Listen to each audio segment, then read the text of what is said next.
नमस्कार, मैं डॉक्टर अभिषेक जंवर। मैं पुणे सुपर स्पेशलिटी क्लिनिक विमान नगर यहाँ पे रूमेटोलॉजिस्ट हूँ। तो आज हम जानेंगे दवाइयों के अलावा और क्या-क्या कर सकते हैं गठिया के और ऑटोइम्यून डिसीज़ बीमारी से पीड़ित मरीज़। कई बार मुझे पेशेंट पूछते हैं, सर दवाइयाँ तो ले रहे हैं, हमने और क्या करना चाहिए जिससे हम थोड़ा स्वस्थ रह सकें, हम निरोगी रह सकें?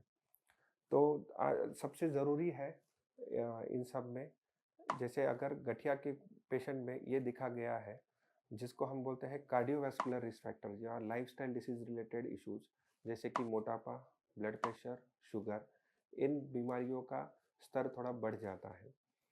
तो ये बहुत ध्यान में रखना ज़रूरी है।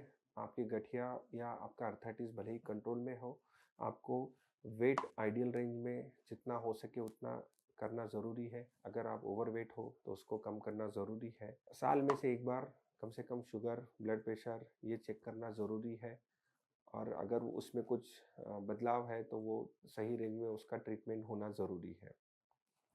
दूसरा होता है कि एक्सरसाइज। सो गठिया के पेशेंट में सूजन और दर्द तो कम हो जाता है, बट कई बार जो सूजन और आर्थराइटिस की वजह से मसल्स काफ़ी कमज़ोर हो जाते हैं, नसों की भी शिकायत होती है। इसलिए भले ही सूजन कम होने के बावजूद भी पेशेंट जो गतिविधियां पहले कर पाया था वो नहीं कर पाता है। इसी कारण जैसे जैसे दर्द और सूजन कम होते जाती है, एक्सरसाइज या फिजियोथेरेपी या रेगुलर बेसिस पे exercise, strengthening exercise, aerobic exercise ये करना बहुत ज़रूरी है, क्योंकि मसल की ताकत बढ़ाने की कोई दवाई नहीं है, उसके लिए एक्सरसाइज यही एक तरीका है। सूजन हम दवाई से कम कर सकते हैं, मसल की ताकत बढ़ाने के लिए एक्सरसाइज के अलावा दूसरा और कोई तरीका नहीं है। तीसरी सबसे इम्पोर्टेंट चीज़ होती है, कई बार गठिया या आर्थराइटिस पेशेंट में हड्डियाँ कमज़ोर होना यानी ऑस्टियोपोरोसिस की शिकायत रहती है। इसके कई कारण होते हैं, क्योंकि आर्थराइटिस की वजह से गतिविधियाँ कम होने लगती है, डाइट पे भी फ़र्क पड़ता है, कई बार कुछ एंटी इन्फ्लेमेटरी मेडिसिन जैसे स्टेरॉइड है उससे भी हड्डियाँ कमज़ोर होती है। इसलिए हड्डी कमज़ोर होने के कारण कल जाके भविष्य में कोई फ्रैक्चर-वैक्चर की शिकायत ना हो, इसलिए रेगुलर बेसिस पे विटामिन डी के सप्लीमेंटेशन लेना ज़रूरी है, क्योंकि नॉर्मल डाइट से विटामिन डी उतना मिल नहीं पाता है, और सनलाइट एक्सपोजर हर किसी का आज के कंडीशन में होता नहीं है। इसलिए अगर विटामिन डी डेफिशिएंसी हो तो वो करेक्ट करना ज़रूरी है। आपके डाइट में अगर कैल्शियम रिलेटेड फूड्स जैसे नाचनी, डेयरी प्रोडक्ट्स ये नहीं हो, रागी नहीं हो, तो उसका सप्लीमेंट ज़रूरी है, वो लेना ज़रूरी है। अगर नहीं लेता है तो नहीं बन रहा है तो कैल्शियम की दवाइयाँ भी दी जा सकती हैं। इसके अलावा पर्टिकुलर पीरियड के बाद बोन डेंसिटी का टेस्ट होना भी ज़रूरी होता है, क्योंकि जैसे ताकि हमें समझ पाए कि विटामिन डी और कैल्शियम ये सप्लीमेंट्स के अलावा भी और कुछ दवाइयाँ या कुछ की ज़रूरत है क्या, ऑस्टियोपोरोसिस है क्या और इसका ट्रीटमेंट करने की ज़रूरत है क्या। तो ये हुआ ऑस्टियोपोरोसिस यानी हड्डियाँ कमज़ोर होने के बारे में। इसके अलावा कुछ और जनरल मेजर्स हैं, जैसे कि लाइफस्टाइल चेंजेस। अब तो ऐसे देखा गया है कि जिन जो गठिया या ऑटोइम्यून बीमारी से, आर्थराइटिस बीमारी से पीड़ित रुग्ण है, उन्हों अगर स्मोकिंग कर रहे हैं तो बीमारी बहुत ज़्यादा गंभीर रूप धारण कर सकती है। बीमारियों का असर जॉइंट के अलावा दूसरे विभिन्न अंगों पर भी हो सकता है, और जो दवाइयाँ हम देते हैं उसका असर भी कम हो सकता है। तो ज़्यादातर मरीजों को स्मोकिंग बंद करना यही एडवाइजेबल है। अगर आप स्मोकिंग कर रहे हो तो ये इमीडिएटली बंद करना ज़रूरी है। अगर आप बंद नहीं कर सकते तो आपको प्रोफेशनल हेल्प की लेना ज़रूरी है, बट स्मोकिंग बंद होना चाहिए। तीसरी इम्पॉर्टेंट चीज़, अल्कोहल आर्थराइटिस रिलेटेड कुछ कुछ बीमारियों से इंटरेक्ट करता है और उसकी वजह से लीवर पे सूजन आ सकती है, जैसे कि मेथोट्रेक्सेट और अल्कोहल ये कॉम्बिनेशन थोड़ा नुकसानकारक हो सकता है। इसलिए अगर आपका अल्कोहल कंजम्पशन है तो आपके रूमेटोलॉजिस्ट से कंसल्ट करना ज़रूरी है कि कितनी मात्रा में सही है, कैसे उसको हम ले सकते हैं, और अगर नुकसानकारक है तो उसके जगह पे हमें दूसरी दवाइयाँ लेना ज़रूरी है। चौथी सबसे इम्पोर्टेंट चीज़ है एडिक्वेट स्लीप। वो तो एक सही मात्रा में स्लीप की होना ज़रूरी है। 7 to 9 hours of sleep is necessary for arthritis patient.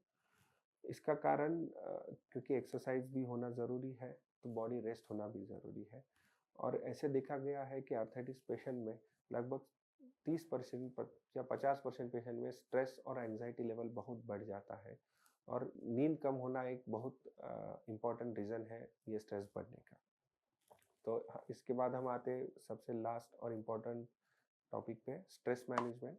जैसे कि मैंने बताया, आधे से ज़्यादा लोगों को अर्थराइटिस या गठिया संबंधित लोगों को स्ट्रेस रिलेटेड इश्यूज बहुत फेस करने पड़ते हैं।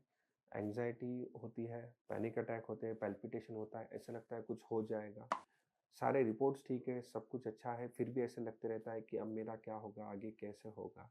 इसका कारण है क्योंकि लॉन्ग टर्म दवाइयाँ चलते रहती है, इसलिए कहीं कहीं मन में मनाल रहता है कि मैं तो दवाइयों के सहारे जीता हूँ।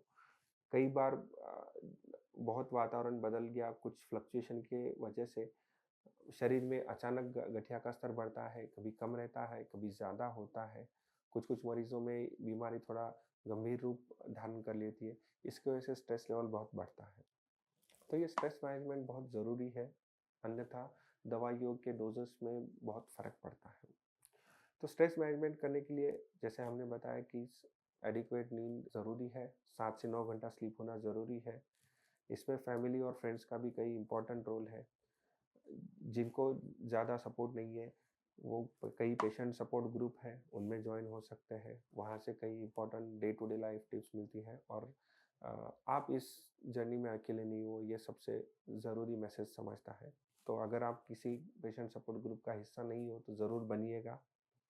ये सब करने के बावजूद भी अगर आपको लग रहा है कि स्ट्रेस मैनेज नहीं हो रहा है, तो साइकियाट्रिस्ट या साइकोलॉजिस्ट की हेल्प लेना ज़रूरी है। और ये ज़रूर याद रखिएगा कि कोई भी आर्थराइटिस की अवस्था ये परमानेंट नहीं है। आज बीमारी बढ़ी है तो दवाइयों के सहारे से कल कम हो सकती है। इसलिए जब भी कभी उतार चढ़ाव आता है तो तुरंत निराश होने की ज़रूरत नहीं है। मेडिटेशन से भी काफ़ी फ़र्क पड़ता है, तो अगर आधे घंटा रोज़ मेडिटेशन भी कर सकते हो 15 से 20 मिनट, उससे भी काफ़ी फ़र्क पड़ता है। तो दोबारा एक बार समराइज़ करूँगा, अगर वेट, शुगर, बीपी, कोलेस्ट्रॉल ये कंट्रोल में नहीं है तो वो कंट्रोल करना ज़रूरी है, क्योंकि आर्थराइटिस पेशेंट के हार्ट पे इफ़ेक्ट आ सकता है। स्मोकिंग जब आप कर रहे हो, बंद करना बहुत ज़रूरी है। अल्कोहल की मात्रा आपकी दवाइयों के हिसाब से, आपकी रूमेटॉइड्स के हिसाब से ही मॉडरेट करना ज़रूरी है। एक्सरसाइज़ 30 टू 45 मिनट्स वो भी ज़रूरी है। नींद 7 से 9 घंटा, स्ट्रेस मैनेजमेंट और सप्लीमेंट, और नियमित स्वरूप से विटामिन डी सप्लीमेंट और हड्डियों की जांच, ये ज़रूरी है। धन्यवाद।